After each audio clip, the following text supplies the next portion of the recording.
To Turkey, where the pandemic weighs on an already ailing economy. In addition, the Turkish lira plunged to almost record levels after President Erdogan fired his third central bank chief in 2 years to install a like-minded critic of high interest rates. A rate decision is due today. Restaurant manager Rengen Ataç is at his wit's end. The lockdown forced him to shut his business with its 15 employees for months, and now into Ramadan as well because of rising coronavirus infection numbers. To make matters worse, inflation is running at a rate of 16% per month. We wanted to invest, but we weren't able to. We were too afraid. We don't trust the economy because we don't know what will happen tomorrow. There is despair and insecurity. A lot of Turks have lost faith in their economy. Many are unemployed and can barely afford anything. As the lira's value plummets, shopkeepers and bakers are forced to constantly raise their prices. Flour and other ingredients are becoming more expensive by the day.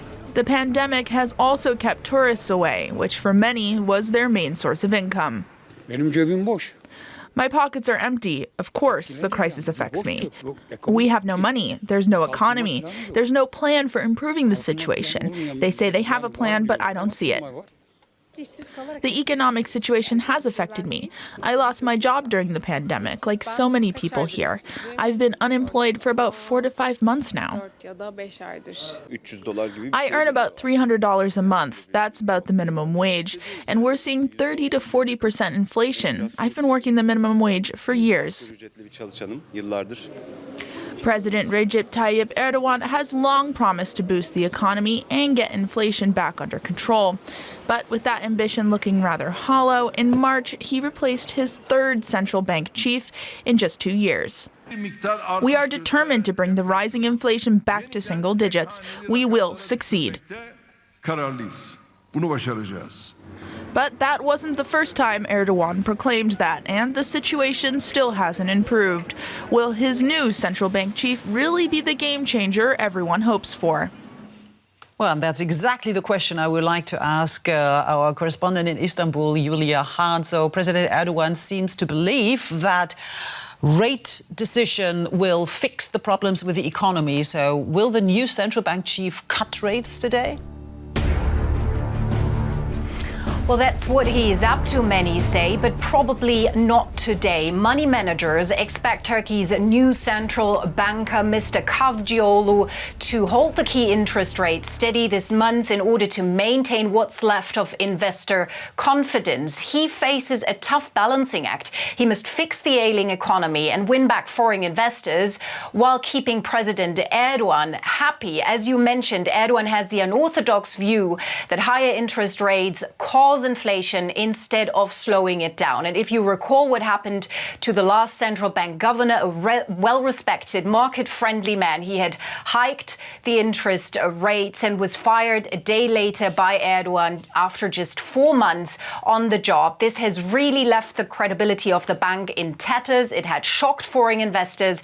They pulled out large amounts of money from Turkish stocks and local currency bonds. But let me also add, the current new central banker is a former lawmaker of Erdogan's ruling AKP. He seems to share Erdogan's unorthodox views of the economy, and that's why many expect him to go for a rate cut eventually, but sometime later this year. Now, you mentioned the unorthodox view of rate decisions there. Would lower rates be good for the Turkish economy? Well, foreign investors say it would be a disastrous move because it would make many problems of the Turkish economy worse.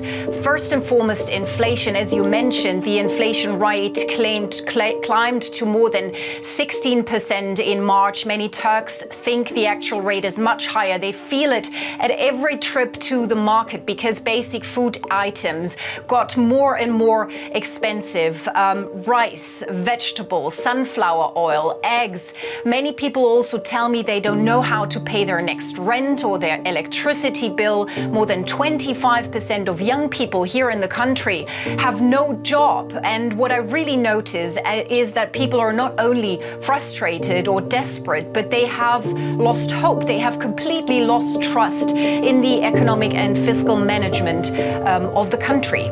And that certainly also weighs on President Erdogan's popularity, something that we will explore another time. Julia Hahn, they're reporting for us from Istanbul. Thank you so much.